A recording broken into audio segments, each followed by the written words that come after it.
কেমন আছো তোমরা সবাই? অনন্যার ব্লগসের আরও একটি নতুন ব্লগে তোমাদের সকলকে স্বাগত জানাই। আমিও বেশ ভালোই আছি। আজ সোমবার, সকাল এখন 8:30 মতো বাজে। আমি ঘুম থেকে উঠে ব্রাশ করে ফ্রেশ হয়ে যোগা করে তারপরে চা আর বিস্কিট খেয়ে নিলাম। তারপরেই আর বাড়িতে বসে শান্তি পেলাম না, তাড়াতাড়ি রেডি হয়ে নিলাম। রেডি হয়ে মুখে ভালো করে সানস্ক্রিন মেখে যেতে হবে বাজারে, কারণ তোমরা তো মোটামুটি জানোই বোধহয় সবাই, অম্বুবাচী চলছে। অম্বুবাচীর মধ্যে আমাদের বাড়ির নিয়ম অনুসারে আম দুধ ঠাকুরকে দিতে হয়, তারপর প্রসাদ হিসাবে খেতে হয়, আর তার সাথে 8 রকম সবজি ভেজে খেতে হয়। তো অম্বুবাচী তো শুরু হয়ে গেছে সেই গত শনিবার থেকে, চলবে মঙ্গলবার পর্যন্ত। তো তার মধ্যেই তো খেতে হবে, আজ তো সোমবার হয়ে গেল। তো সেই জন্যই আরও বাজারে আসা। বীভৎস রোদ উঠেছে, প্রচণ্ড গরম লাগছে, কিন্তু সবজিগুলো তো নিতেই হতো, সেই জন্যই বাজারে আসা। বাজারে এসে বিভিন্ন রকম ভাজা খাওয়া যায় এরকম সবজি খুঁজছি। তো ভেবেছিলাম একটু কাঁকরোল পাওয়া যাবে, কিন্তু যেহেতু এই বাজারটা ভীষণই ছোট, আমার বাড়ির কাছে যে যোগমায়া বাজারটি রয়েছে সেই বাজারটি তো ছোটই, তো সেখানে আচার কাঁকরোল বা কাঁঠালের বিচি কিছুই পাওয়া যায়নি। তো সেই জন্যই যা কিছু পাওয়া গেল সেইটুকু নিয়ে বাড়ি ফিরলাম। দেখো আমার পরিস্থিতি, যাওয়ার সময় হেঁটে গিয়েছিলাম, আসার সময় ভারী ব্যাগটা নিয়ে টোটো করে ফিরেছি, অস্থির হয়ে গেছি। বাড়িতে এসে দেখছি মা আবার মাছ কাকুর থেকে মাছ নিয়ে নিয়েছে, সেই মাছের পেটে বিশাল এক ডিম পাওয়া গেছে। তো বাড়িতে এসে আজ আর দুধ খাইনি, মা বলল একটু দইয়ের ঘোল করে দিই, সেটা খেয়ে নে। তো দইয়ের ঘোল খেয়ে একটু ঠান্ডা হলাম, অস্থির হয়ে গেছি। তারপরে ভালো করে ফ্রেশ হলাম, ড্রেস চেঞ্জ করলাম, এখন রান্নাবাড়ি শুরু করে দিলাম। রান্নাবাড়ি বলতে আজকে মাকে বলেছি আমি আর মাছের ঝোল খেতে পারছি না, প্রতিদিন একই মাছের ঝোল আমার ভালো লাগছে না। আমার ডাল ভালো লাগে না, এটা সত্যি কথাই, কিন্তু মসুর ডাল আর মাসকলাইয়ের ডাল খুব ভালো লাগে। তো আজ যেহেতু সোমবার, আজকে তো মসুর ডাল খাওয়াই যাবে, তাই আমি আজকে ছোট্টবেলার মতো মসুর ডাল আর মাছ ভাজা খাবো, আমি আজকে মাছের ঝোল খাবো না। তখন মা বলছে আচ্ছা ঠিক আছে, তাহলে তুই নিজের জন্য দুটো মাছ ভেজে তুলে রাখিস, আর আমাদের মাছগুলো ভাজার পরে ঝোল ফুটলে ঝোলে দিয়ে দিস। আমি বললাম ঠিক আছে। তো মা সবজি কেটে রেডি করে দিয়ে স্নানে চলে গেছে। এখন আমি রান্নাগুলো করে নিচ্ছি। ডাল তো হয়ে গেছে, ভাতও উপর করে দিয়েছি, এখন উচ্ছে বেগুনটাও ভেজে নিলাম। আর ডালের মধ্যে মা দিয়েছিল দুটো আলুর টুকরো, সেই আলুর টুকরো বের করে ভালো করে টেস্টি করে মেখে খাবো। তো আলু সেদ্ধ তো নর্মালি খাওয়াই হয়, আজকে কি খেয়াল হতে আমি উচ্ছে বেগুনটা ভেজে তুলে নেওয়ার পরে সেই তেলে দুটো শুকনো লঙ্কা দিয়ে, তারপরে আগে থেকে মাঝে পেঁয়াজটা কেটে কুচি করে দিয়ে গিয়েছিল, সেই পেঁয়াজ কুচি অল্প দিয়ে সেটাকে ভাজা ভাজা হয়ে যাওয়ার পরে তাতে নুন দিলাম, তারপরে সেই আলু সেদ্ধ যেটা সিদ্ধ করে রাখা হয়েছিল সেটা দিয়ে নাড়িয়ে চাড়িয়ে নিলাম, দেখি তো অন্যরকম টেস্ট হয় কিনা। তারপরে মাছ ভাজা শুরু করে দিলাম। বাজার থেকে এসে শুনলাম মা বলছে জানিস আজকে মাছ কাকু যে কটা মাছ এনেছিল, মাছ কাকু যেহেতু জল দিয়েই আনে পাত্রের মধ্যে, সব মাছগুলো নাকি বেঁচে ছিল, তারা নাকি আবার নড়াচড়াও করছিল। ইস, আমারই দেখা হলো না এই বাজারে যাওয়ার জন্য।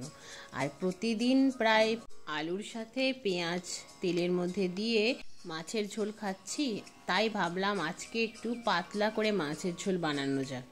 যদিও আমি খাবো না, তবুও মা বাবা তো খাবে, আর আমার মাকে তো তোমরা জানোই, যেটা নিজে খাবে আমি যতই বলি খাবো না জোর করে একটু আধটু খাইয়েই দেবে। তো আর ভালো লাগছিল না অত রিচ ঝোল খেতে, আর পেঁয়াজ দিলে যে কোনো ঝোল দেখবে একটু আধটু রিচ হয়েই যায়। আর যা আজকে বীভৎস গরম পড়েছে, আমার তো শরীর অস্থির লাগছে।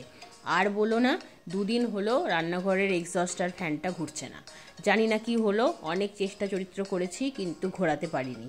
তারপরে মনোজ মামাকে কল করেছিলাম, মনোজ মামা এসেছিল, মনোজ মামা দেখে বলেছে এক্সস্টার ফ্যানটাকে খুলে, এক্সস্টার ফ্যান রিপেয়ার করে বলতে এক্সস্টার ফ্যান ওয়েলিং করে এরকম একজন আছে বিশ্বাস পাড়ার কাছে, তাকে দিতে হবে। আমি বললাম মামা কোথায় দোকান, কি বৃত্তান্ত, প্রথমত সেটা চিনি না, আর দ্বিতীয়ত কি করে এক্সস্টার ফ্যানটাকে খুলে নিয়ে যাবো বলো তো, সেটাই তো বুঝছি না। তো মামা তো অনেকভাবে বোঝানোর চেষ্টা করলো, কিন্তু আমার মনে হচ্ছে এটা একটা বেশ টাফ জব হয়ে যাবে। তো সেই জন্যই ভাবছি যে রং মিস্ত্রি আমাদের বাড়ির ওপর তলাটা রং করেছিল, ইভেন বাড়ির বাইরেটাও, সেই রং মিস্ত্রিকে একটা খবর দেব। কারণ রান্নাঘরটা তো ভালোই তেল চিটে হওয়ার জন্য নোংরা হয়েছে, তো একেবারে রং করে নেব।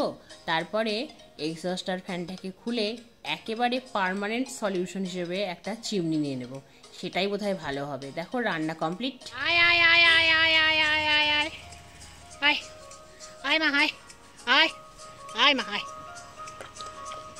রান্নাটা সেরেই তাড়াতাড়ি বাইরে আসতে হয়েছিল, কারণ বাড়ির গেটের সামনে হাম্বা হাম্বা করে দুবার ডেকে গোমাতা চলে যাচ্ছিল নিজের বাড়ির দিকে। আর দেখো গোমাতার কি তেষ্টাই না পেয়েছিল, তাই তাড়াতাড়ি করে ভাতের ফ্যান বলো বা মার বলো সেটা নিয়ে চলে এসেছি। এইভাবে কোনো গোমাতাই কোনো দিন খায়নি। দেখো রীতিমতো ফ্যানের ছচপেনটা চেটে চেটে একটুও ফ্যান আর অবশিষ্ট রাখলো না। হ্যাঁ, গোমাতাকে দেওয়ার আগে একটু নুন দিয়ে দিয়েছিলাম ফ্যানের মধ্যে। ইস, গোমাতাটার মনে হয় খুব তেষ্টা পেয়েছিল। যাই হোক, গোমাতাকে ফ্যান বা মার যাই বলো সেটা খাওয়ানোর পরে আমি স্নানে চলে গিয়েছিলাম। স্নান করে এসে এখন লাঞ্চের পালা। মা মেয়েতে মিলে লাঞ্চ করে একটু রেস্ট করলাম। তারপরে বিকেল হতেই চলে এসেছি ছাদে। শুকনো জামা কাপড়গুলো তুলে ছাদেই ভাঁজ করে নিলাম। আজকে আর ভিজে জামা কাপড় নেই, যা গরম পড়েছে ভিজে জামা কাপড় থাকবেই বা কী করে। তারপরে গাছগুলোতে জল দিয়ে দিলাম। বাবারে বাবা, গাছগুলোও ভীষণ কষ্টে আছে, এত রোদ উঠেছিল আজকে। আর এই দেখো আমার যে ঘাস ফুলের গাছগুলো যেগুলো মামি দিয়েছিল সেগুলো থেকে নতুন পাতা বেরিয়েছে। আর এই দিকে এগুলো তো আমি লাগিয়েছিলাম, মা বলেছিল আমারগুলো ভালো হয়নি, দেখো আমারগুলোই ভালো হয়েছে। দেখেছো গাঁদা গাছটার অবস্থা রোদে। আর এই যে বেলি গাছে প্রথম ফুল এসেছে। আর এই যে আমাদের ঘন্টা করবি। দেখো ছাদে একটু ঘুরলাম, ছাদের ওয়েদারটা যেন নিচের থেকে একটু বেটার, সেই জন্য একটু ছাদে ঘোরাঘুরি বিকেলে করলে ভালোই লাগে। যাই হোক, ছাদ থেকে আসার পরে আমার অবস্থা দেখো, ঘামে একদম ভিজে গেছি, এত অস্বস্তি হচ্ছে আজকে, এত অসহ্যকর গরম। তো সেই জন্যই একটু ফ্যানের তলায় বসলাম। তারপরে মা সন্ধ্যা দিল। এখন সান্ধ্যকালীন চা করার পালা। রান্নাঘরে সান্ধ্যকালীন চা করতে এসে আরও অস্থির হয়ে গেলাম। কি বিভৎস গরম, কারণ বিকেলের রোদটা পুরো রান্নাঘরের ওপর দিয়ে যায়, আরও অস্থির। সেই জন্যই না, রান্নাটা তুমি যদি এই 1:45-2টোর মধ্যে নামাতে না পারো তাহলে তুমি শেষ। রান্নাঘরের জানলা দিয়ে আসবে সূর্যের আলো আর অস্থির হয়ে যাবে তুমি। যাই হোক, এই গরমে ঘেমে নিয়ে অস্থির হয়ে চা বানানো কমপ্লিট। যতই গরম পড়ুক না কেন, চা খাওয়া আমরা ছাড়তে পারবো না। চা না খেলে মাথা যন্ত্রণা করে, জানো বাবা। চা পর্ব সেরে তারপর তো আজকে অস্ট্রেলিয়া আর ইন্ডিয়ার ম্যাচ ছিল, সেই ম্যাচ দেখলাম। তার মাঝখানে ডিনারটা করে এসেছিলাম। আর আলটিমেটলি ইন্ডিয়া জিতে গেছে, ইন্ডিয়া সেমিফাইনালে উঠে গেছে। এটাই একটা বিশাল আনন্দের ব্যাপার। উফ, হাড্ডাহাড্ডি লড়াই হলো অস্ট্রেলিয়া ইন্ডিয়ার। তো ম্যাচ কমপ্লিট। এখন ঘড়ির কাঁটা পুরো 12টা, এখন শুয়ে পড়তে হবে। তাহলে আজকের মতো আজকের ব্লগটা আমি এখানেই শেষ করছি। আবার তোমাদের সঙ্গে দেখা হবে অন্য একটা ব্লগে খুব শিগগিরই। তোমরা সবাই খুব ভালো থেকো, সুস্থ থেকো, সাবধানে থেকো। আর আজকের ব্লগটা কেমন লাগলো অবশ্যই কমেন্টে জানিও।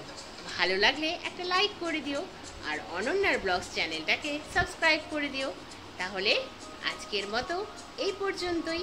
আজ তবে আসি, বাই বাই।